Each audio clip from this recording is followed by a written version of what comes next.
अस्सलाम वालेकुम दोस्तों, उर्दू हट चैनल में खुश आमदीद। एक नई वीडियो के साथ आपकी खिदमत में हाज़िर हूँ। दोस्तों, इस वीडियो में हम बात करेंगे बहरीन के बारे में। जो विज़िटर वीज़ा हैं, जो मल्टीपल विज़िट वीज़े वाले हैं, वो बहरीन जा सकते हैं या नहीं जा सकते, या बहरीन जाके वापस आने से उनका वीज़ा नया होगा या नहीं होगा।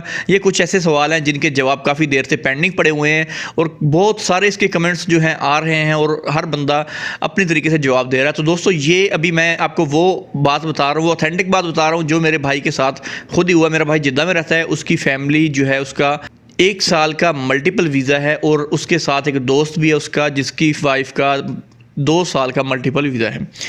तो वो दोनों गए थे बहरीन में जाने के लिए, रियाद में, दम्माम में। वहाँ से उन्हें बहरीन एग्ज़िट होना था। तो मैंने उनसे कहा था कि भाई मुझे आपने टोटल डिटेल बतानी है कि कैसे कैसे आपका प्रोसीजर हुआ है, वो आया कि आपकी स्टंप लगी है कि नहीं लगी। तो दोस्तों, वो अपनी फैमिली लेके गए थे वहाँ पर। जैसे ही बॉर्डर पर गए हैं, एक बंदे ने छुट्टी लगवाई थी, मेरे भाई की छुट्टी नहीं लगी थी एग्ज़िट होने के लिए। तो सबसे पहले तो मैं आपको ये बात बताता चलूँ यहाँ पर कि अगर आप इगामे होल्डर जो हैं, इगामा होल्डर हैं, अगर वो बहरीन जाना चाहते हैं तो उनको वीज़े की ज़रूरत नहीं है, लेकिन उनको छुट्टी लगवानी पड़ेगी, ये लाजम है। तो जो फैमिली विज़िट वीज़े वाले हैं उनको वीज़ा लेना पड़ेगा यहाँ से, ये लाजम है।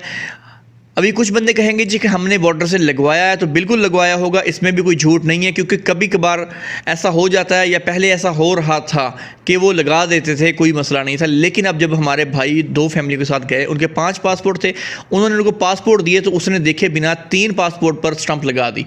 जब 3 पर लगा दी, फिर उसने देखा कि इनका वीज़ा जो है वो विजिटर है, वो फैमिली विजिट वीज़ा वाले हैं, मल्टीपल वाले हैं। तो वो नाराज़ होने लगा कि आपने मुझे बताया क्यों नहीं कि आपके विजिट वीज़े वाले हैं और मैंने स्टंप लगा दी इस पर। तो उस नाराज़गी के बाद उसने कहा कि आप अपने पासपोर्ट लो और चलो वापस चले जाओ और वीज़ा लेके आओ जाके। अगर आप वीज़ा लेके आते हैं बहरीन का तो हम आपको जाने देंगे, अदरवाइज़ हम आपको जाने नहीं देंगे। ये बात वो है जो 110% ऑथेंटिक है, जो कि मेरे भाई के साथ हुआ है।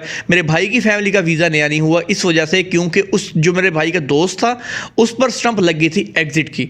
तो उसने जैसे ही वापस उनको भेजा तो उसने आके फ़ौरन चेक किया, ठीक 5 मिनट के बाद वो अपडेट हो गई और उसने अपनी फैमिली का वीज़ा नया कर लिया है, मेरे भाई के दोस्त ने। और मेरे भाई का वीज़ा जो है वो नया नहीं हुआ। उसने फिर 3-4 बार कोशिश की, वहाँ पर सऊदी भी मिलते हैं, उसको भी बोला कि मेरी फैमिली को वहाँ से घुमा के ले आओ, बस जस्ट एग्जिट की इस पर स्टंप लगा दो, बाकी काम करने की ज़रूरत नहीं है, हमें बहरीन नहीं जाना। तो उसने बहुत कोशिश की लेकिन उसका कोई हल नहीं बना। उन्होंने यही बात कही कि आप वीज़ा लेके आ जाएं, हमें कोई एतराज़ नहीं, हम आपको जाने देंगे, लेकिन ऐसे आप नहीं जा सकते। शायद ये जो मल्टीपल वीज़े वाले हैं इन्होंने काफ़ी वहाँ रश डाला होगा, जिसकी वजह से उन्होंने कानून थोड़ा सख्त कर दिया और उसकी वजह से उन्होंने वहाँ से जाना बंद कर दिया।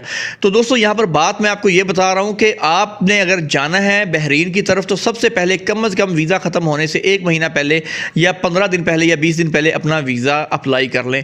अगर आप अप्लाई करते हैं वीज़ा ऑनलाइन तो वहाँ पर जो मैंने यानी कि आप बाई रोड नहीं जा सकते जैसा कि वहाँ पर लिखा था।